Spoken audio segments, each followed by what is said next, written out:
दोस्तों अगर आप एक गेमर हैं तो आपने AWM राइफल का नाम तो सुना ही होगा, जिसे PUBG, free fire, call of duty के अलावा अन्य कई गेम्स में दिखाया गया है।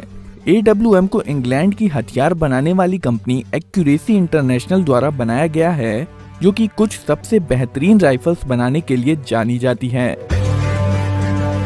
AWM यानी कि आर्टिक वारफेयर मैग्नम को दुनिया भर में कई देशों की सेना द्वारा अपनाया गया है, जिनमें कई अन्य देशों के साथ अमेरिकी, जर्मन, रूसी और ब्रिटिश सेना शामिल हैं। इस बेहतरीन राइफल का व्यापक रूप से अपनाया जाना इसकी विश्वसनीयता और सटीकता का सबूत है। AWM स्नाइपर राइफल एक बेहद शक्तिशाली राइफल है और लेजर की तरह सटीक निशाना लगाती है। इस वीडियो में हम देखेंगे कि AWM स्नाइपर राइफल काम कैसे करती है।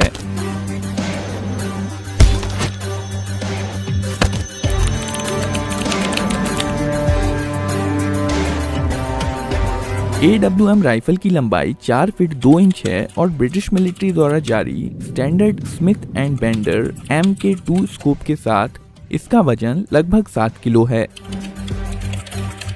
शुरुआत में इस बोल्ट एक्शन राइफल को 300 विंचेस्टर मैग्नम कारतूस को फायर करने के लिए डिजाइन किया गया था, पर बाद में इसके वेरिएंट्स को ज्यादा बड़ी और पावरफुल 338 लैपुआ मैग्नम कारतूस के लिए भी बनाया जाने लगा।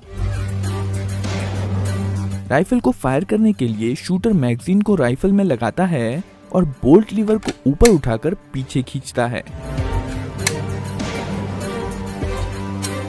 और फिर वापस आगे धकेलकर बोल्ट हैंडल को नीचे गिरा देता है और फिर निशाना लगाकर ट्रिगर दबा देता है।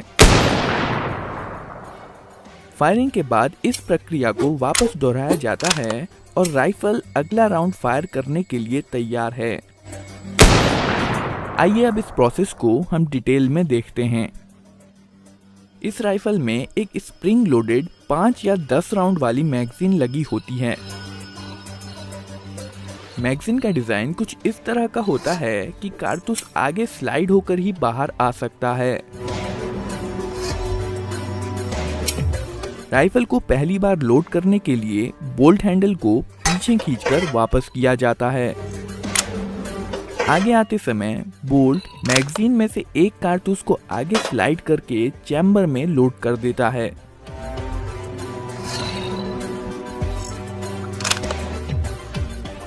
बोल्ट में एक स्प्रिंग लोडेड एक्सट्रैक्टर और एक स्प्रिंग लोडेड इजेक्टर होता है।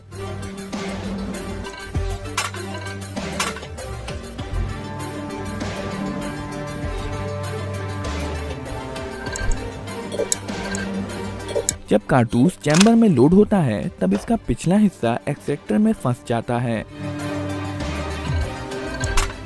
और साथ ही साथ यह इजेक्टर को स्प्रिंग के विपरीत अंदर की तरफ दबा देता है।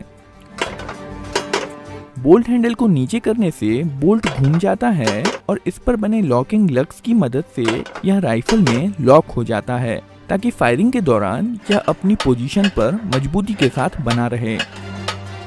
राइफल फायर करे इसके लिए कारतूस के पीछे प्राइमर पर एक सख्त चोट करने की जरूरत होती है और ये काम करती है firing pin. Firing pin bolt के अंदर मेन स्प्रिंग के दबाव में रहती है और इसका पिछला छोर कॉकिंग पीस में फिक्स्ड रहता है। शुरुआत में जब बोल्ट हैंडल को ऊपर उठाया जाता है तब बोल्ट के नीचे की तरफ बना हुआ खांचा कॉकिंग पीस को थोड़ा पीछे कर देता है। क्योंकि कॉकिंग पीस फायरिंग पिन से जुड़ी होती है, फायरिंग पिन भी कॉकिंग पीस के साथ पीछे खसक जाती है। फायरिंग पिन के खसकने के कारण मेन स्प्रिंग स्ट्राइकर कॉलर और श्राउड के बीच में कंप्रेस हो जाती है और इसके बाद कारतूस लोड करने के लिए बोल्ट को पीछे खींचकर वापस आगे कर दिया जाता है।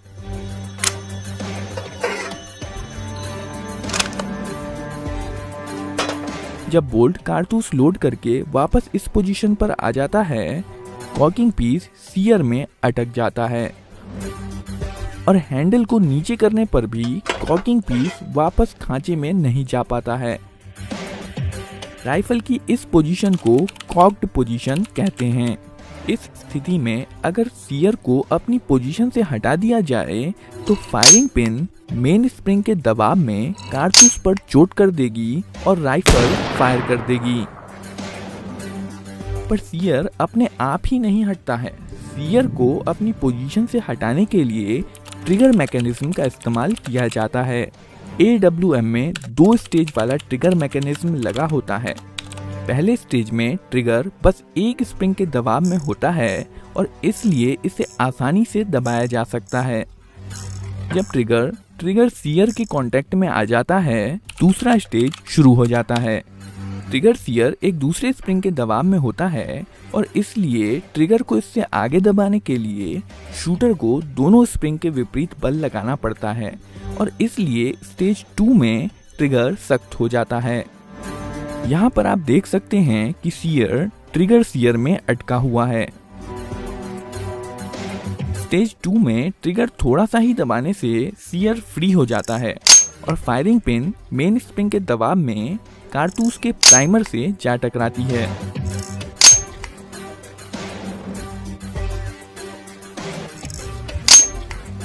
प्राइमर में इम्पैक्ट सेंसिटिव विस्फोटक होता है जो फायरिंग पिन के झटके से जल जाता है और कारतूस में बंद गन पाउडर में इग्निशन शुरू कर देता है। गन पाउडर के जलने से बहुत सारी गर्म गैसेस पैदा होती हैं, जिसके कारण प्रेशर बहुत बढ़ जाता है। ये प्रेशर बुलेट को बैरल से बाहर की ओर धकेलने लगता है, जिसके कारण बुलेट बैरल से बहुत तेज गति के साथ बाहर निकलती है। बैरल की लंबाई जितनी ही लंबी होती है, गैसेस उतनी ही दूरी तक बुलेट पर फोर्स लगाती रहती हैं और इसलिए बुलेट की गति भी बढ़ती चली जाती है। फायरिंग के बाद शूटर बोल्ट हैंडल को ऊपर उठाकर पीछे खींचता है, जिससे ट्रिगर रीसेट हो जाता है और साथ ही साथ बोल्ट अनलॉक होकर पीछे जाने लगता है। खोखा एक्सट्रैक्टर में फंसे होने के कारण बोल्ट के साथ पीछे जाने लगता है। वहीं इजेक्टर पिन स्प्रिंग के विपरीत दबी होने के कारण खोखे पर बाहर की तरफ बल लगा रही होती है और जैसे ही खोखे को बाहर निकलने की जगह मिलती है, इजेक्टर पिन इसे बाहर फेंक देती है। इजेक्शन के बाद जब बोल्ट को वापस आगे किया जाता है तो बोल्ट एक दूसरे कारतूस को चैम्बर में लोड कर देता है और राइफल अगला राउंड फायर करने के लिए तैयार है।